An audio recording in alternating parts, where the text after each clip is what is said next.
Hello po mga kababayan, magandang araw sa inyong lahat dyan. Kumusta na kayo? So ngayong araw po mga kababayan ay isugod na naman natin si Jimboy doon sa kanyang manggagamot doon sa Kalinan. Kasi po ay ngayon ang sabi ng kanyang sabi ng naggamot sa kanyang papuntahin doon. So ibalik na naman namin ngayon mga kababayan si Jimboy. So kasama natin ngayon sila Nanay Lorna at yung kanyang tiyuhin. So magpagamot din sila doon. At saka meron pang kasama ni Nanay Lorna na pumunta doon mamaya. So ang problema lang po mga kababayan, hindi namin magamit yung sasakyan kasi may tama yung gulong dyan sa banda, dyan sa Abante. So hindi namin magamit yung bunggo mga kababayan. Ang plano namin nga magmotor na lang kami. Motor na lang namin si Jimboy. Pupuntahin ko na lang si Istong doon, ipakwa ko si Jimboy papunta doon sa pagamutan. Kasi maayos naman si Jimboy makasakay na ng motor kahit walang maghawak sa kanya. So okay lang i-motor natin kasi yun ang ating ihatid doon sa pagamutan ngayon. So abangan nyo na lang mga kababayan ang mga kaganapan namin doon. So marami pong salamat sa mga sponsor natin nga nagtulong kay Kuya Jimboy. Ang Panginoon na ang bahala sa inyo. Kami ay magdadasal po para sa inyo mga kababayan.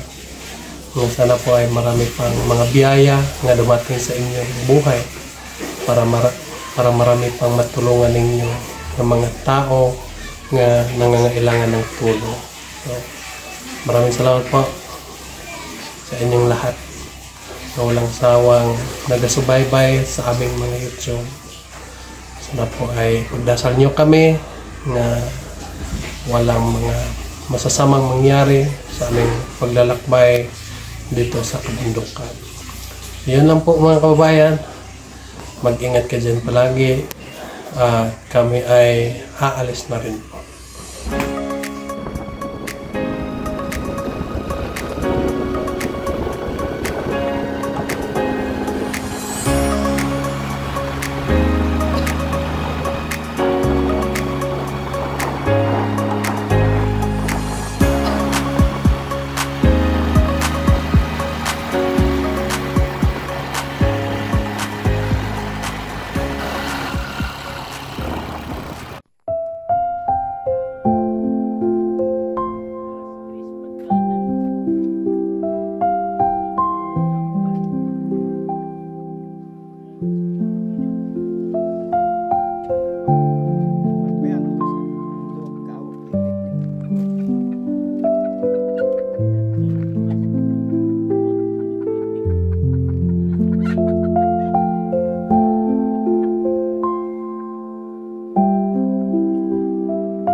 Nandito na kami sa gilid ng kusada. Kakagaling lang namin doon sa pagamutan ni Kuya Jimboy, mga kababayan. Awa ng Panginoon ay medyo okay na si Jimboy, mga kababayan. So ipagdasal lang natin si Kuya Jimboy nga hindi, pagdasal lang natin mga kababayan nga maayos yung kanyang sakit. So kita natin yung improve sa kanyang pagpunta doon sa pagamutan. So, sabi ni Kuya Jimboy nga medyo iba, nawala na yung mga makaupo na siya mag-isa, makatayo na siya nga mag-isa, makakain na din siya na mag-isa. So, totoo ba yung sinasabi mo, Kuya Jimboy? Totoo po yan talaga. Ako nagsasabi po sa inyo, salamat sa tulong niyo sa akin. Nakapunta na kami kahit saan-saan. Nandun din pala ang magandang puntahan sa pagamutan. Kaya ginamot ako. Ito na, nangyari sa akin. Parang okay na. Sabi ng naggamot sa akin ay unti-unti daw mawawala at gumaling na ako. At lalo na pag makaano ko ng gamot, yun ang pang-ano ko sa sarili ko para makaligo ako, tayo ako mag-isa, makalakad ako. Maraming salamat talaga sa inyo po. Yan mga kababayan, sana po ay tuloy-tuloy na yung pag-ayos ni Kuya Jimboy para naman din po, para po ay makatulong din siya. Meron din siya mga anak, kailangan din niya tulungan ang kanyang pamilya.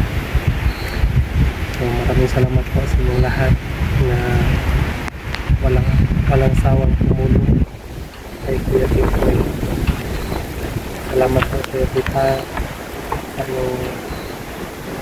padala dito kay Kuya Jimboy na tulong.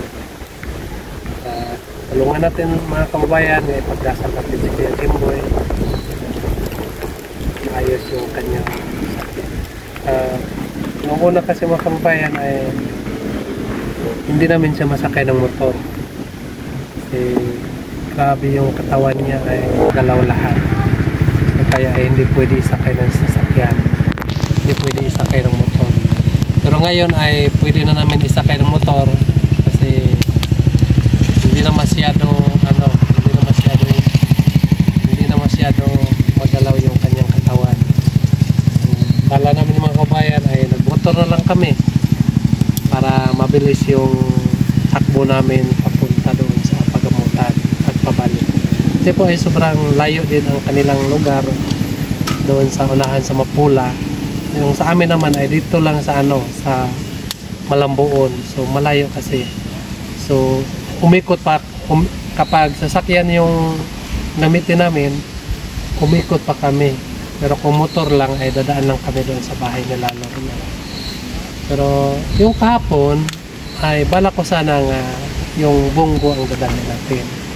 Kasi meron din sila na Lorna, meron din siyang mga pasyente. Pero kaninang umaga ay tinignan ko yung mga gulong ng sasakyan. Nakita ko nga may tama yung abante na gulong. So kaya ay hindi ko na lang tinuloy. Hindi na lang kami nagmumugos. Nagmotor na lang kami para ma-attend sa gym. Ayos naman mga kababayan, makasakay na si Jim Boy motor. Hindi na tulad ng una hindi siya makahawak dahil magandang na rin siya. Ulit ko po mga kababayan ay pagkasalamat sila si Jim Boy na maayos yung kanyang sakit. Sana po kapag maayos ka na, maayos na yung sakit, maayos kapag maayos ka na sana pagkalimutan ng mga tao tulong sa iyo. Lalo na po si Sir Paul. Huwag natin kalimutan si Sir Paul dahil po ay sila ang tulong sa atin. Kailangan pagdasal natin palagi nga walang mga masamang mangyari sa kanila kahit hindi sila sa mga malayo din. So sila makatulong sa mga tao tulad mo rin dapat na tulungan. So doon lang po mga kababayan. So bibiyahe naman po kami. Maraming salamat po sa inyong lahat na walang sawang nag-subaybay sa amin at sana po ay huwag kayong magsawa na mag-subaybay sa aming YouTube ng PB Team. Kahit nagkaiwalay-walay kami mga kababayan, pero isa pa rin ang mga pakay namin sa buhay ang sa amin lang. Kung may itulong namin sa mga kababayan namin ay gagawin namin ang lahat para makatulong kami. So maraming salamat po sa inyong pagsuporta sa among mga kababayan. Yun lang po, maraming salamat. Mag-ingat kayo dyan palagi. Bye-bye.